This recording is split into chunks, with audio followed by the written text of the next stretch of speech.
You're watching The Citizen Report, real, in-depth American.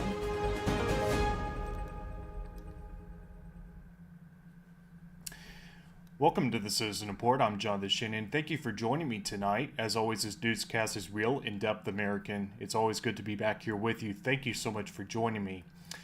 So I meant to come on a little earlier than I ended up, obviously coming on now, but I meant to come on earlier this week, but I'm on the mend, as it were, from a pretty nasty food poisoning. Let's just leave it at that. And it was one of the worst cases of food poisoning I ever got. I'm on the mend, and I'm glad to be back here in the chair doing this show tonight. I meant to come on earlier this week, but I wanted to talk with you for a few minutes about some of the observations I've been making regarding the Charlie Kirk situation. And for now, I'm kind of choosing to make the Citizen Report more unilaterally focused, as it were, on the Charlie Kirk situation. So in light of the fact that I've been spending much of this week kind of getting over what I just mentioned, the food poisoning, I haven't done a whole lot of heavy lifting research. I do, however, have a lot of material I still want to get to in future episodes, and I will fairly soon, I do think. But I wanted to kind of focus my attention on a single thread of the narrative tonight that Turning Point USA, it seems, has chosen to adopt to explain certain anomalies with what happened with Charlie Kirk.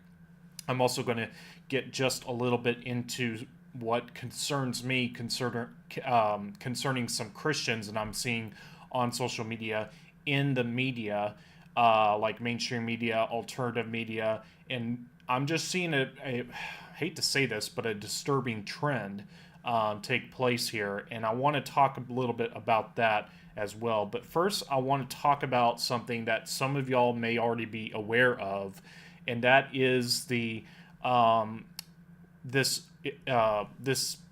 seeming, it's kind of like an anomaly with the actual bullet wound to Charlie Kirk. So, some people have said, where's the exit, wound? Why is there not, I hate to be graphic, folks, but, why is there not blood splatter in the background behind where Charlie Kirk was sitting? That would be consistent with what would normally take place, right?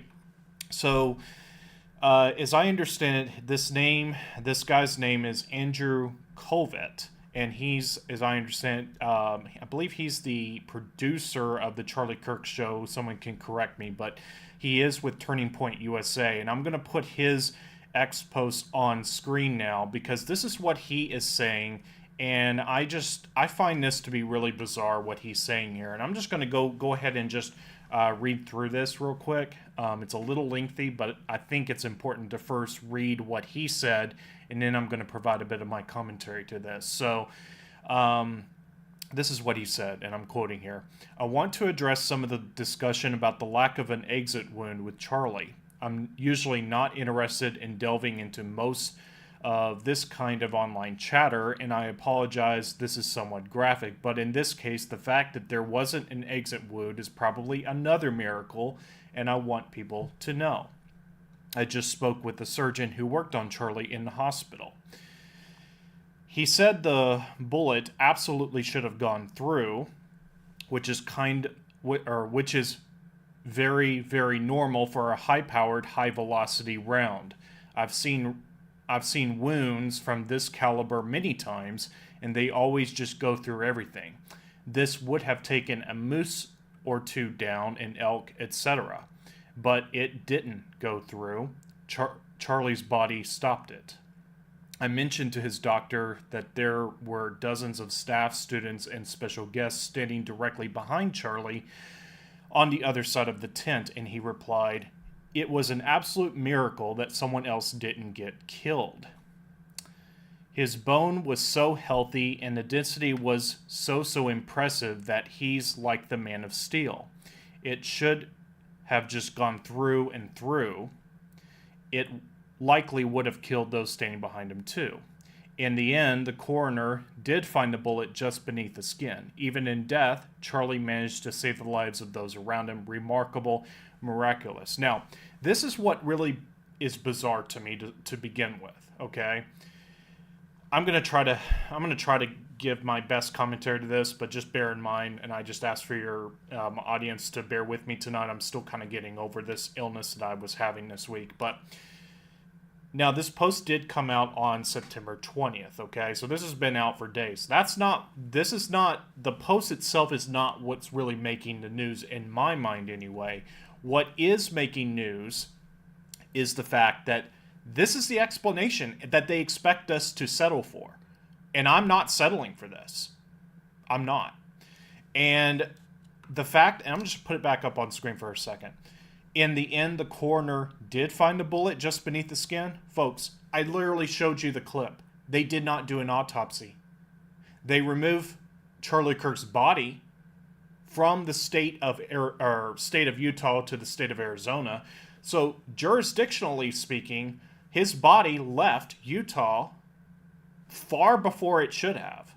Okay? So something right there is not adding up. Now, maybe the coroner just did a flash, investigation, just popped in there in the hospital before, he was removed or something, and they say, oh, this is what I find. But that's not how autopsies work, folks. Autopsies usually, I don't know specifically about Utah how they do actually conducting the autopsy, but usually, and I know certainly in Tennessee, they actually have someone respond. They have a vehicle, they go out there, and I believe, I'm not certain about this, but I believe they will literally take the body in a van that's specially marked. It's a government vehicle, it's in government custody, it's taken to a facility, the autopsy performed under strict guidelines before it's released to the funeral home and whatever else. So this is not adding up. And, not just the fact that the coroner did not, he says the coroner did find the bullet. Okay, let's just assume for a second this really happened, okay? The coroner actually made that kind of assessment. That doesn't add up in my mind. It doesn't reconcile with the hard evidence that I presented that the emergency band radio was, there were those on the frequency saying that there was no autopsy going to be performed, and what do we do with this paperwork, basically, to loosely paraphrase. But the other thing that does not add up here, let me go back to the expos. His bone was so healthy and the density was so impressive that he's like the Man of Steel. Okay. I'm sorry to sound a little insensitive, but I'm pretty sure Charlie Kirk was not Iron Man, okay? And this idea, and this is what really gets under my skin, okay? First of all, let me be very clear. I'm not a preacher. I'm not a preachy type of guy. I am certainly not even the type of person that would consider myself qualified to be such. But I feel confident enough to speak on this point, okay? The thing that really concerns me is this idea that we as Christians, because we do believe, rightly so, that we believe in miracles, we believe that God can intervene and do things that otherwise would not take place. And we believe the Holy Spirit can intervene, we believe angels can intervene, we believe that, of course, because we believe, God can do, we have the same Spirit that raised Jesus from the grave is the same Spirit that lives within us, okay? So we absolutely do believe in the supernatural, so to speak. But the idea that we're supposed to turn off all critical thinking and just say, oh, Charlie's got this bone density, he's like, this ironclad guy, and it was just a miracle from heaven that this bullet didn't act normally. Surely, you're watching this. Surely you understand what I'm getting at here, though. This is not adding up, and it shouldn't add up. It does not add up. And this idea that, I guess basically we're to believe that Charlie Kirk's bone, the bone itself, stopped the bullet. Okay, first of all, and I hate to be graphic here, but anyone that has shot a gun, anyone that understands anything about physics will understand if you shoot it, this kind of shot theoretically would either decapitate or almost decapitate Charlie Kirk. Okay, so something is really not adding up here. So I go back to what I said on my prior broadcast. Is it possible? I'm not concluding this. I'm asking the question. Is it possible that the wireless Rode mic that contains a transmitter, I know this sounds a little cuckoo here, is it possible, though, that it contained a detonator in it? Okay? And then you have other things that don't add up, secondary to all this, okay? But it's equally as perplexing, okay? Why is it in the immediate aftermath, at first, and I'll just tell you, at first, I kind of gave a pass to this. Being a camera guy myself, I understand the logistics of setting up a camera. I've been on a film crew before. I have. I understand some of the ins and outs that, you don't work as a party of one. You work as a team. I get all that, okay? And I get that there's, kind of this pressure to wrap things up and, all that stuff, even under extreme circumstances, I suppose, in this case. But I'm going to go back on my earlier, shall we say, passivity to this, okay? And I really want to ask the question. The footage is out there. I'm not going to pull it up. I don't have it pulled up, but you can go find it, I bet. It's a little hard to find because they're, of course, censoring all this. Okay, because that alone is suspicious. Why are they censoring this information? But why was the camera crew in the immediate aftermath, I mean literally in the immediate aftermath, the day of Charlie Kirk's assassination, why did they remove the camera from the crime scene? And there was a camera mounted roughly above and slightly behind Charlie Kirk, I believe inside the tent, if I remember correctly. What's up with that? Because when you have a crime scene, and this was a crime scene, okay? Let's just go back to the basics of what this technically by definition is. It is a murder crime scene, okay? That is technically supposed to be considered a sterile area, okay? What do I mean by that? Inside this cordoned off zone, okay, you're not supposed to even have, you see it on TV, portrayed and, fictionalized in, police procedural shows, okay, you've seen it, and basically someone tries to enter the crime scene, the cops come up and say, you can't be here, you can't come into this zone, and yet you have camera crew disassembling cameras the day or the day after, I forget if it was the day, but certainly far too soon, okay?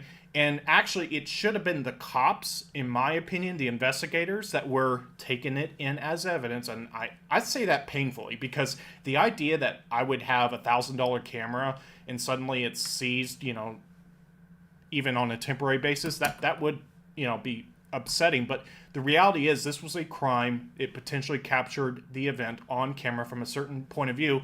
Don't you think the investigators would be interested to know this, to see what was on the tape? And why would you trust a private citizen to hand over that footage? Because you don't know if that could be doctored from the time that it was disassembled by someone who's not the investigator from that point to the point of handing the footage over. That's what would be called, I believe, a broken chain of custody. You're supposed to have a chain of custody for that piece of evidence. If there's a broken chain of custody, if there's not a consistent chain of custody, then a defense could bring that up in court and say, this is not sterile evidence. This cannot be admissible in court. And so it doesn't take a rocket scientist. I'm not even an attorney, but I can figure this out. And all the more, those who actually are attorneys, certainly they could see this as a problem. And then you got all this construction happening the week of. They're basically replacing, it looked like they're replacing pieces of concrete or slabs of concrete or sections of concrete in that immediate vicinity to where Charlie Kirk was sitting. What's up with that? I believe this was at Utah Valley University. Something is not adding up here. And it's the job of the alternative media, the real freedom of the press, the real press, to ask these questions, because the mainstream media is not going to ask these questions. And it seems that certain people, including, I'm sorry to say, Turning Point USA proper, they don't even seem to be the least bit interested in knowing what happened. Because And why is yet another question. And that goes down a very, very, very interesting avenue to consider. I've been looking into this a little bit, and I've been listening even more so. And I appreciate his work. I don't know him personally, but I know the work that he does. Dave Hodges with the Common Sense Show. He's been doing a pretty good job articulating the issues with the narrative to all this. And I bring it back to this earlier thing, just putting it back up on screen for a second, this whole idea that his bones, Charlie Kirk's bones stopped the bullet, okay? We as Christians need to understand that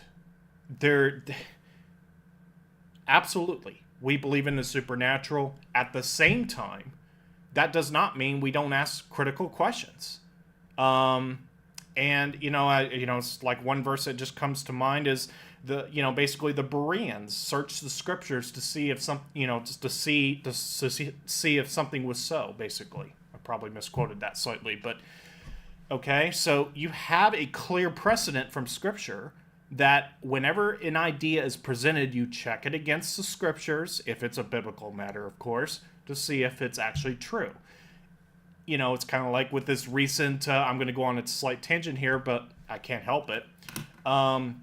This whole situation recently where you had Christian media going bonkers with this whole idea that on the 23rd, 24th of September, that the whole church was going to get raptured because this one guy claimed he got visited in person by Jesus. Well, first of all, if you're a Christian, you have the same spirit as Jesus. So we all technically have Jesus in our hearts. Okay, so what makes this guy so special? And then he says, we're going to definitely be raptured out of here. And all these Christians bought into that. And now that it didn't happen, you've got those that are disheartened, all that kind of stuff. And yet that same guy that was perpetuating that is basically now spinning it into something else. And you'll still have some who go along with it. Okay? And so we as Christians, to kind of land this argument that I'm making here, we as Christians have a duty and an obligation to ask critical questions, to think critically. God gave us a mind. God gave us the capacity to think. He gave us the capacity to be creative. And we as Christians have an obligation to use that wisely, to be good stewards of it. And so this idea that Charlie Kirk, that we're supposed to just believe, just throw up the miracle label, don't look over here, just, quick, cover the camera. I don't have a banner. I wish I thought to make that for, as a prop on this show, but, pretend I held up a banner that just says the word miracle and it just covers the lens. You don't see me anymore. It just says miracle, and, that's what we're supposed to do with this. No, I'm not buying that. We owe this to Charlie to ask what really happened here. And I'm going to also say this. To repeat what Dave Hodges with the Common Sense Show was saying on his broadcast, I believe earlier this week. You have like Kash Patel, Dan Bongino as number 2 at the FBI. It seems that they want this to be such a, Dave Hodges used the word poop show. I don't prefer using that word on here, but that's what I believe the language he used. I'm going to use the word, they wanted to make this into such a clown show, okay, that the people that were paying attention, they're going to look at this and say, this is such a sloppy mess. How can this even be possible? What they're saying actually happen? No one's going to believe that. And so it's possible, for reasons that I don't fully understand yet, that they want the truth to be exposed. They actually want people that are paying attention to ask these questions because of the fact that there might well be powers that be that are, that either contributed to the perpetuation of this event, or maybe they just want to move on from this, and they're like, the deep state doesn't, want the truth out there, but because they come in a straight line, they're just putting it out there in kind of this slop show kind of way, so that we as the alternative media, we do ask these critical questions about it. So I don't know, by the way, I don't know if that's what happened here, but that's just, it seems like a reasonable possibility at this point is what I'll say. So anyways, folks, I think that's where I'm going to wrap it up for this show. Obviously this was intended to be a shorter broadcast, more of an intermediate update. Again, the post I shared is not new, but I brought it up because, to my knowledge, this is still the narrative they're going with. That Turning Point USA is going with. And now I have some serious questions as to the organization itself. I'm just going to... Let me think of a way to say this. So you have certain donors and certain control exerted from those donors. And perhaps there's a reason why they want to move on from this. And there was also some revelations that Charlie Kirk was starting to ask some serious questions about. I don't quite want to say it just yet because I want to be fully prepared when I do say this, but let's just say a certain place in the Middle East, okay, that he was starting to ask some serious questions about it, okay? Let me just leave it right there. It's not hard to find this, though, if you're looking online. I am going to say this. Just be careful wherever you go online. Just be very, very cautious about buying into something just because it's not the mainstream narrative. Don't buy into it, but let it play out. Take note of it, and see who's pushing it, and see if they're bringing the receipts for what they're pushing. So, now the one other thing I'm going to actually say, so I'm not quite done actually, is talk about the Christian media. So I talked a little bit about this whole idea that, Christians are saying that, if it's a miracle, so we don't need to think critically. It was just a miracle, and it's like, that is such a disservice to Charlie Kirk to not ask critical questions,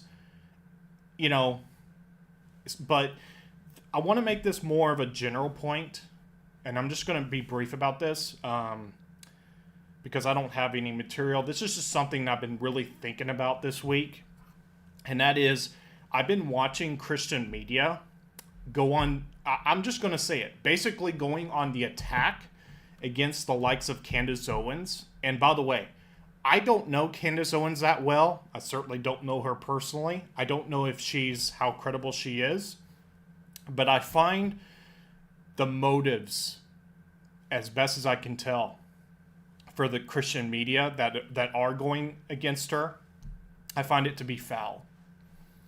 Because, and I don't say that lightly, because there's one person in particular. She used to co-host, I believe, the Canadian version of the 700 Club. And I'm just going to go on the record and say this.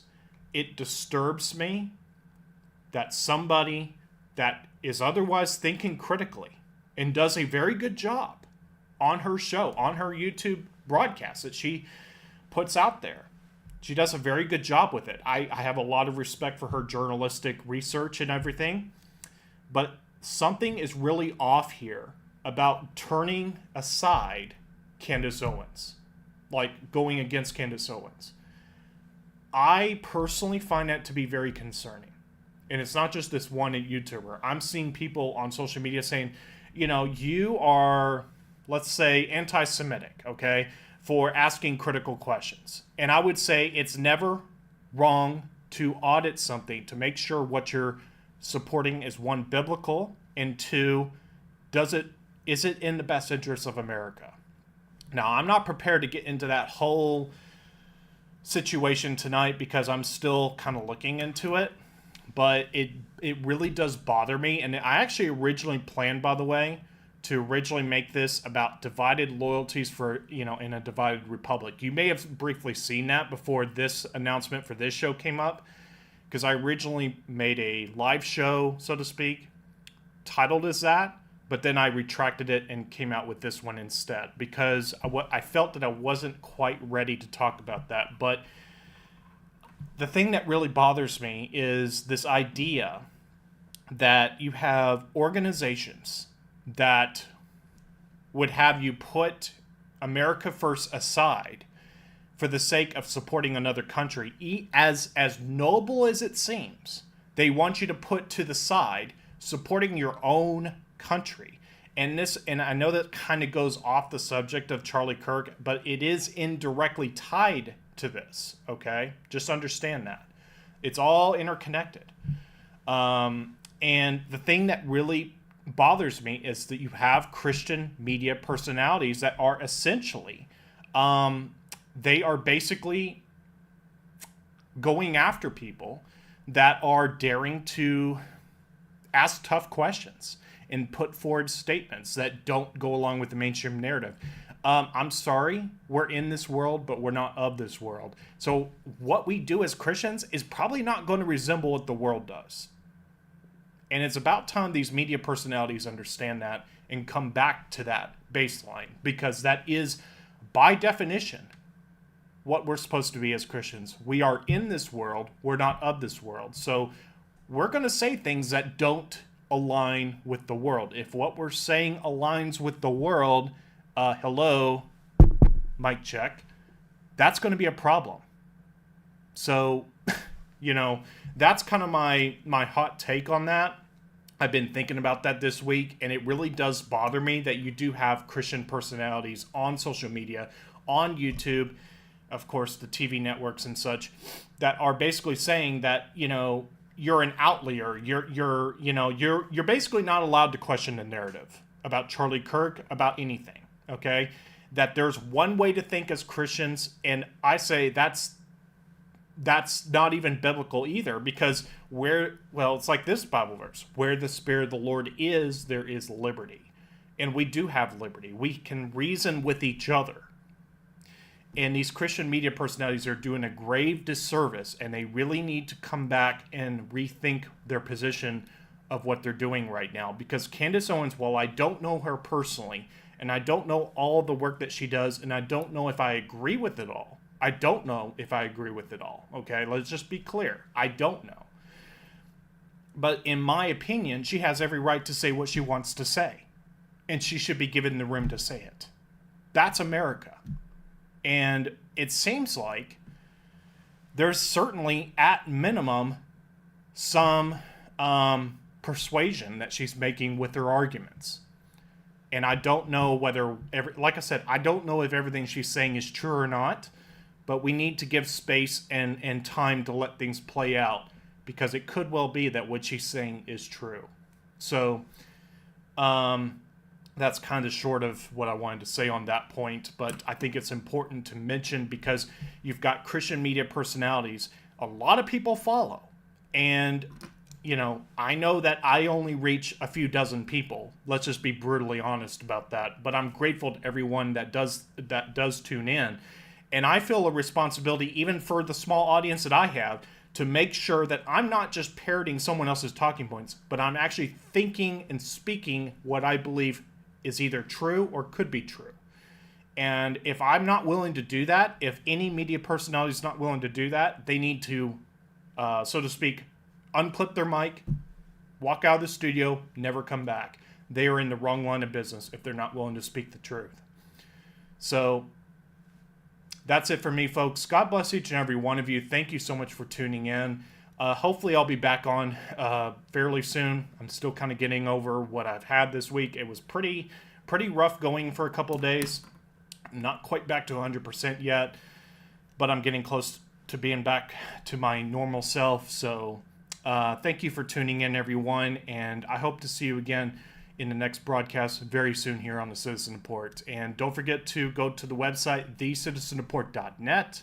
Subscribe to the Rumble channel. We never know what's going to happen here on YouTube, so make sure you have a backup way to tune into this broadcast. So thecitizenreport.net. Subscribe here under my personal name, Jonathan Shannon, here on YouTube. If you haven't done so already, consider sharing my broadcast, by the way.